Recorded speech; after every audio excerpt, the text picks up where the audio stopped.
Hello दोस्तों। बंधु classes में आप लोगों का स्वागत है। आज हम दोस्तों 8 मई 2023 की दैनिक समसामयिकी से बनने वाले अति महत्वपूर्ण प्रश्नों को देखेंगे जो आपके प्रत्येक एग्जाम के लिए अति महत्वपूर्ण होंगे। तो आइए आज के सेशन का पहला क्वेश्चन देखते हैं। हाल ही में माणा को पहला भारतीय गांव घोषित किया गया है। यह किस राज्य में स्थित है? आपके सामने विकल्प ए है जम्मू कश्मीर, बी है महाराष्ट्र, सी है उत्तराखंड, डी है सिक्किम। तो आपका सही उत्तर हो जाएगा सी, यानी उत्तराखंड में यह राज्य स्थित है। आइए इसे रिलेटेड कुछ और फैक्ट देख लेते हैं।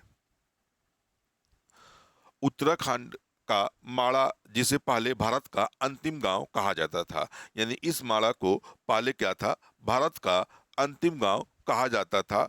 अब भारत के पहले गांव के तौर पर जाना जाएगा। यानी माड़ा को पहले जो भारत का अंतिम गांव था, अब इसे भारत के पहले गांव के रूप में जाना जाएगा। माड़ा गांव समुद्र तल से लगभग 3219 मीटर ऊपर है, यानी इसकी जो ऊंचाई है समुद्र तल से वह 3219 मीटर ऊपर स्थित है और सरस्वती नदी के तट पर स्थित है। यानी कहा जाता है यह जो प्राचीन श्रावस्ती नदी है वह इसी के तट पर यह माड़ा गांव स्थित है। यह गांव भोटिया एक मंगोल जनजाति का घर है और इस क्षेत्र के सबसे पुराने घरों में से एक है। यानी यहाँ भोटिया जनजाति का एक गांव घर है जो मंगोल प्रजाति का है और इसे कहा जाता है कि इस गांव का यह सबसे पुराना घर था। स्थानीय लोग अपने अतिथ्य और सरल जीवन शैली के लिए जाने जाते हैं। यानी यहाँ के जो लोग होते हैं बड़े सरल स्वभाव के होते हैं। आइए अगला क्वेश्चन देखते हैं। हाल ही में मलेरिया उन्मूलन पर एशिया प्रशांत नेताओं का सम्मेलन कहाँ आयोजित किया गया है?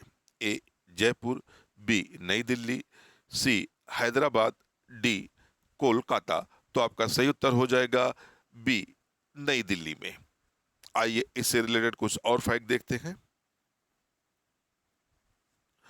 भारत सरकार का स्वास्थ्य और परिवार कल्याण मंत्रालय विश्व मलेरिया दिवस के प्रणेता के रूप में एशिया प्रशांत क्षेत्र के नेताओं का मलेरिया गठबंधन के साथ साझेदारी में मलेरिया उन्मूलन के लिए, यानी मलेरिया उन्मूलन के लिए जो मलेरिया गठबंधन यानी मलेरिया गठबंधन के साथ एशिया प्रशांत नेताओं का सम्मेलन आयोजित किया है। यानी दिल्ली में इस सम्मेलन का आयोजन किया है जो एशिया प्रशांत क्षेत्र के नेताओं का मलेरिया गठबंधन एक समूह है।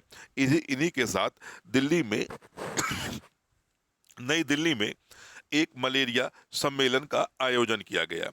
केंद्रीय स्वास्थ्य और परिवार कल्याण तथा रसायन और उर्वरक मंत्री डॉक्टर मनसुख मांडविया, यानी जो मनसुख मांडविया हैं, के मार्गदर्शन में यह सम्मेलन आयोजित किया गया। इस सम्मेलन का उद्देश्य वर्ष 2030 में, यानी जो इस सम्मेलन का जो उद्देश्य है इनका, वर्ष 2030 तक मलेरिया उन्मूलन के लिए कार्यवाही को प्रोत्साहित करना और राजनीतिक प्रतिबद्धता की पुष्टि करना है। मतलब जो यह सम्मेलन किया गया है इसका प्रमुख उद्देश्य है जो मलेरिया उन्मूलन के लिए वर्ष 2030 का लक्ष्य रखा गया है, इस पर हुई प्रगति का तथा इस पे जो वैश्विक नेताओं हैं उनकी राजनीतिक प्रतिबद्धता की पुष्टि करना इस सम्मेलन का प्रमुख उद्देश्य था। अगला फैक्ट है इसके लिए, सम्मेलन एशिया प्रशांत क्षेत्र के नेताओं को मलेरिया उन्मूलन की दिशा में चल रहे प्रयासों पर चर्चा करना था। यानी जो मलेरिया उन्मूलन के लिए क्या क्या देशों ने अपनी तरफ से प्रयास किया है उसके लिए भी चर्चा की गई। वर्ष 2030 तक मलेरिया से मुक्त एशिया प्रशांत क्षेत्र के साथ साथ दिशा में राष्ट्रीय और क्षेत्रीय प्रगति को पुनः सशक्त बनाने के का मंच प्रदान करेगा। यानी जो 30 तक का लक्ष्य रखा गया था, जैसे बताया, इस पे क्या है कि एशिया प्रशांत क्षेत्रों के जो नेता हैं उसकी प्रगति पर कार्यों की और क्षेत्रीय प्रगति पुनः सशक्त बनाने के लिए यह सम्मेलन महत्वपूर्ण रोल निभाएगा। आइए अगला क्वेश्चन देखते हैं। हाल ही में कहा 900 फीट पर दुनिया के दूसरे सबसे गहरे ब्लू होल का खुलासा किया गया है? ए पेरिस में, बी मैक्सिको में, सी संयुक्त अरब अमीरात में, डी सिंगापुर में। तो आपका सही उत्तर हो जाएगा बी, यानी मैक्सिको में हाल ही में जल वैज्ञानिकों द्वारा एक दुनिया का दूसरा सबसे गहरा ब्लू होल खोजा गया है। 90 फीट पर दुनिया के दूसरे सबसे ब्लू होल की क्या है, इन वैज्ञानिकों द्वारा खोज की गई है। आइए इससे रिलेटेड कुछ और फैक्ट देखते हैं। दुनिया का सबसे गहरा ब्लू होल मेक्सिको में चेतुमल खाड़ी की दिशा में की विशाल गुफा में मिला है। यानी मेक्सिको के अंदर एक चेतुमल खाड़ी है। चेतुमल खाड़ी की विशाल गुफा में यह ब्लू होल मिला है, जो पानी के अंदर 900 फीट गहराई में है। यानी यह पानी के अंदर 900 फीट की गहराई के अंदर पाया गया है।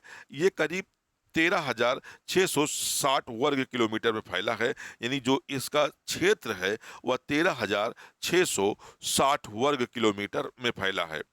इस गुफा को तामजा नाम दिया गया है। यानी जो गुफा में मिला है इसका नाम है ताम जा नाम दिया गया है, जिसका मायना अर्थ होता है गहरा पानी। यानी इसका क्या अर्थ होता है, गहरा पानी होता है। पानी में डूबी हुई ब्लू होल की लगभग गोलाकार आकृति, यानी जो इसकी आकृति बताई गई है वह कैसी बताई गई है, गोलाकार बताई गई है। जर्मन फ्रंटियर्स इन मारीन साइंस की में ये स्टडी प्रकाशित की गई है। यानी जर्मन से एक फ्रंटियर इन मारीन साइंस प्रकाशित होती है, जिसमें इसकी रिपोर्ट छपी हुई है। इस स्टडी में बताया गया है कि थर्मो हलाइन स्कूबा ड्राइवर्स यानी पानी के नमूने को इको साउंड सर्वे आदि की मदद से इस पर पहला ड्राफ्ट तैयार किया गया है। यानी इसका पहला ड्राफ्ट तैयार कर लिया गया है। साल 2021 में पहली बार यह खोजा गया था।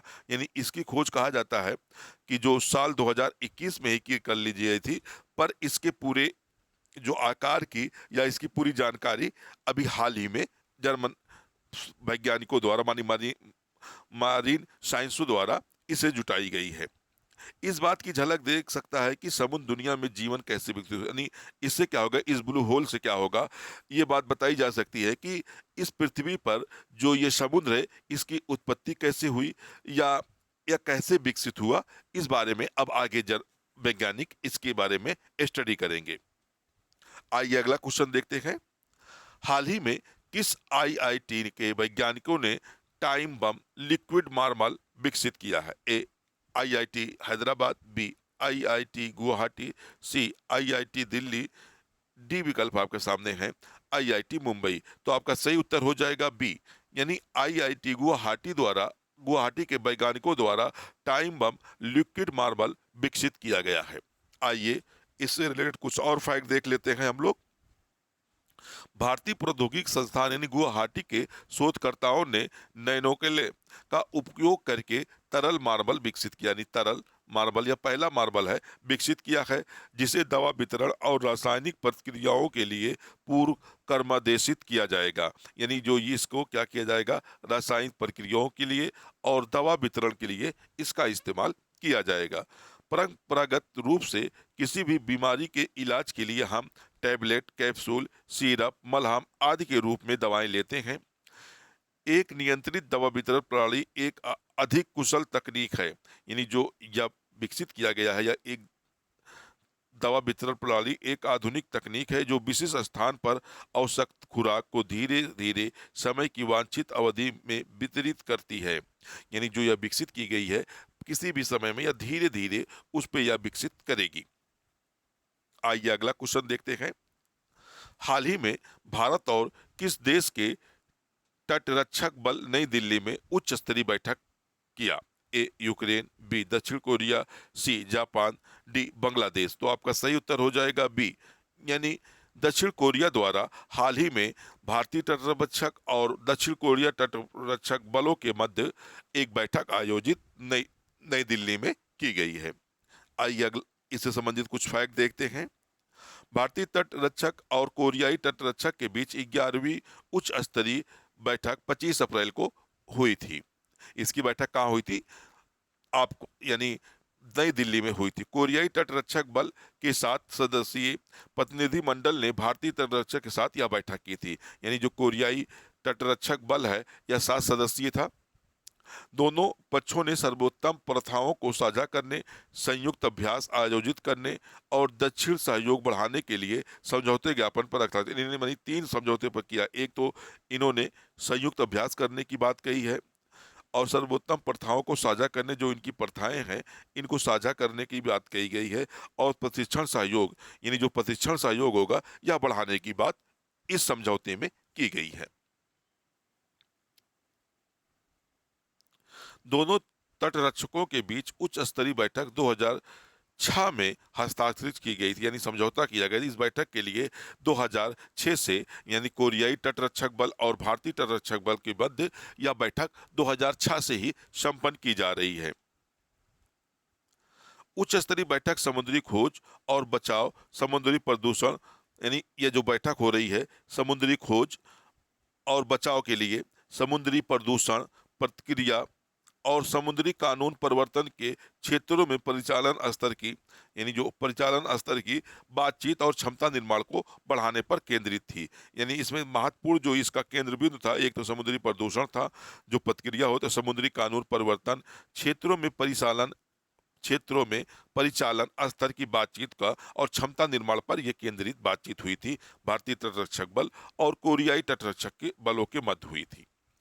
तो आज का सेशन यहीं तक दोस्तों, फिर मिलते हैं कल नए क्वेश्चनों के साथ, अति महत्वपूर्ण। तब तक के लिए धन्यवाद दोस्तों।